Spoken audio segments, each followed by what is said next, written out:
Yo, yo, yo, what's going on? It's Terrell, Hall of Fame, D-Line, and this is Bully Rants. This one in particular is about hormones. Hormones and bitches.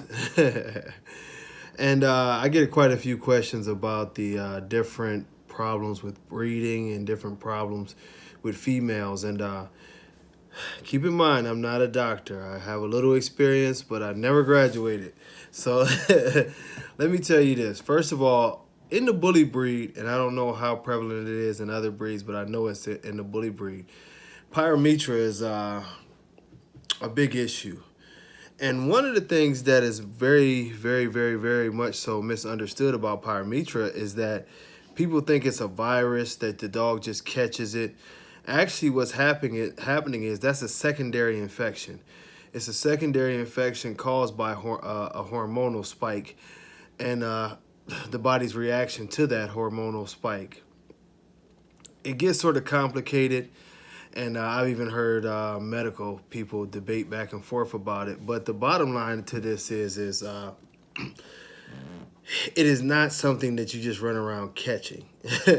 Most of the times, it happens to the female out of nowhere, and it generally happens around the time of, breeding time, shortly thereafter.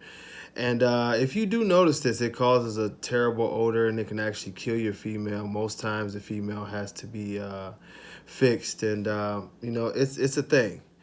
I tell you, don't hesitate. Get your female right into the doctor and get on the heavy antibiotics and get the situation taken care of, because more than likely you'll lose your female. Now, as far as what the effects of it is, if your dog's sister had this happen or one of your dog's puppies, like I said, it is something that happens out of a hormonal spike. I haven't seen a lot of relevance to it with one line having more bitches with PYOMETRA or the other.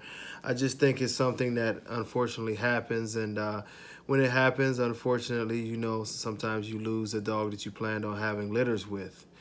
To go a little bit more in depth with the hormonal thing, in bullies, we are breeding towards a more masculine type of female.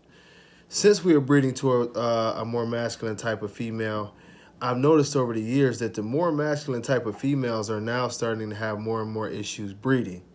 And I actually talked about this with a couple doctors, and one of the things that was noticed in a couple of my females that was having trouble breathing, breeding. Y'all excuse me. Man, I take my medication and sometimes I can't control my mouth or my eyes, so y'all forgive me for that. But when they were given tests and blood tests to find out their hormone levels, a lot of these females that were having problems having puppies actually had higher testosterone levels than you would probably want. The same high testosterone levels that were contributing to their male type of look, the bigger heads, bullier, big bone, all the things that we like, was also causing them to act like males and not want to get pregnant. And this also happened to have a cause when the bitches did get pregnant. You would notice what we call a lot of false pregnancies. Now, in a lot of times when we think that it's a false pregnancy, the bitch actually got pregnant. And what happened is, in our terms, it was a miscarriage. And that miscarriage a lot of times happens due to progesterone levels not being where they need to be at. Progesterone can be supplemented, and from my understanding, a couple other hormones possibly can be supplemented to give a balance to allow the female to allow the female to maintain what she needs to maintain throughout pregnancy. And it's something that you should think about if your female has had a couple issues breeding. Also, what we're finding out too on the breeding side of things is that a lot of these females are very compact, and with them being so compact, once again, excuse me, I'm having struggles here talking today, but with the females being so compact, what will happen is that the uterus sometimes is like an accordion. And with that uterus being that way, the semen doesn't often have a clear path to swim to get to where it needs to be, the cervix. And so surgical is sometimes the best way to go with some of those bitches, because the semen does not have to swim, and they'll cut them open and they'll get it there. But pregnancy issues and different things like that, it's a many of different things, and it's always the best to just go to the vet and not try to self-diagnose everything, because in some cases, you know, your dog's life may be very well in danger.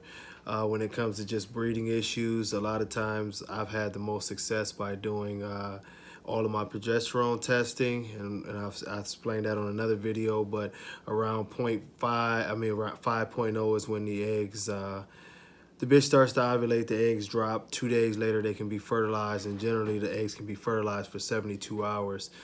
So getting the proper progesterone testing to know when those eggs can be fertilized, and getting the semen in there, whether it's the traditional way or AI, or what seems to be the most successful way, surgical, gives you the highest chance of getting some puppies. You know, if that female has eggs and you get good semen on there, it's a very good chance you'll have a nice full litter. But once again, I'm sorry this video was so choppy. I'm trying to work through some things here. But hey, y'all have a good day. Hopefully I helped somebody out with that one. God bless. Peace.